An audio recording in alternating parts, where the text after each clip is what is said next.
I wrote this paper for my first-year writing seminar, entitled Walking in Nashville: Art, Landscape, and Urbanism.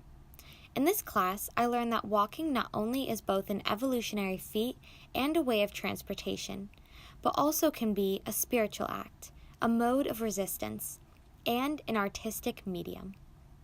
For the final section of this course, we read Teju Cole's novel Open City, wherein a Nigerian psychiatry resident named Julius explores the streets of New York and Brussels.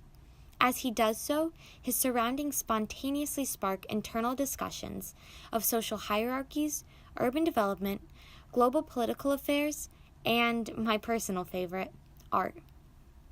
When Professor Harper, our instructor for this course, allowed us the freedom to choose the topic for this final critical analysis essay, I immediately gravitated towards the intersection of urbanism and art, as elucidated through Impressionism, because I developed a love for both art history and French culture in high school.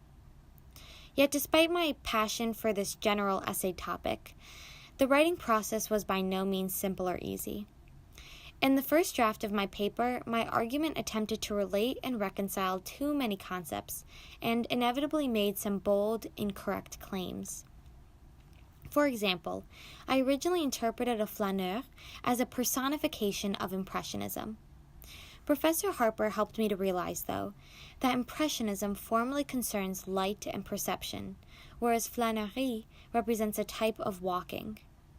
Once I understood this distinction, I was able to properly research the historical and artistic relationships between these two concepts, and I learned that both Impressionist compositions and flâneurs explored the manifestations of industrial modernity, and that many French Impressionist painters were, in fact, flâneurs. Furthermore, Professor Harper's characterization of the Impressionist art movement transformed my perspective of Teju Cole's novel entirely, for I began to see the narrative composition itself as an Impressionist painting of words. Although I had developed a clear, macroscopic direction for my paper, I still struggled with the presentation and organization of my ideas.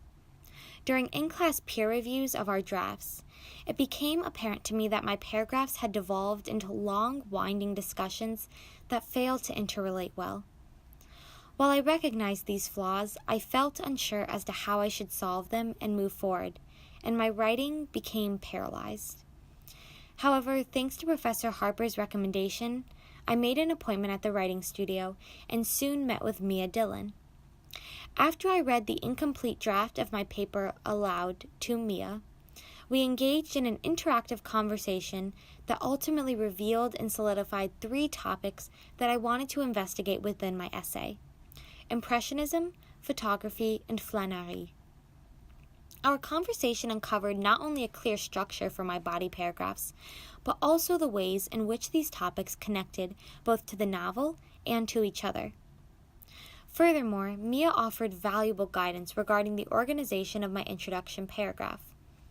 Originally, a vague version of my thesis statement occupied the first line of my introduction, for I had assumed that my paper would be clearer if I stated my argument up front. Instead, Mia advised me to use my introduction paragraph to guide the reader to my thesis statement by beginning with a more general, comprehensible statement and gradually increasing the specificity and complexity of my thoughts.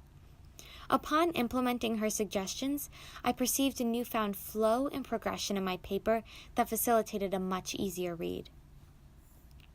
Based on my description, my writing process that ultimately produced this paper seems pretty chaotic.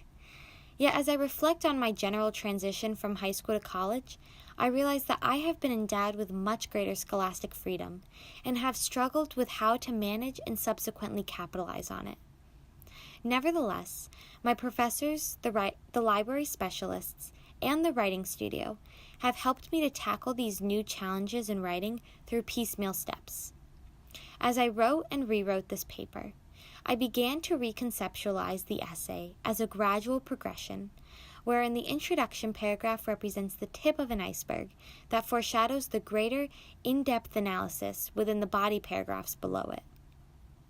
Due to the greater complexity of the topics that I have encountered in college, my arguments have inherently become more intricate as well.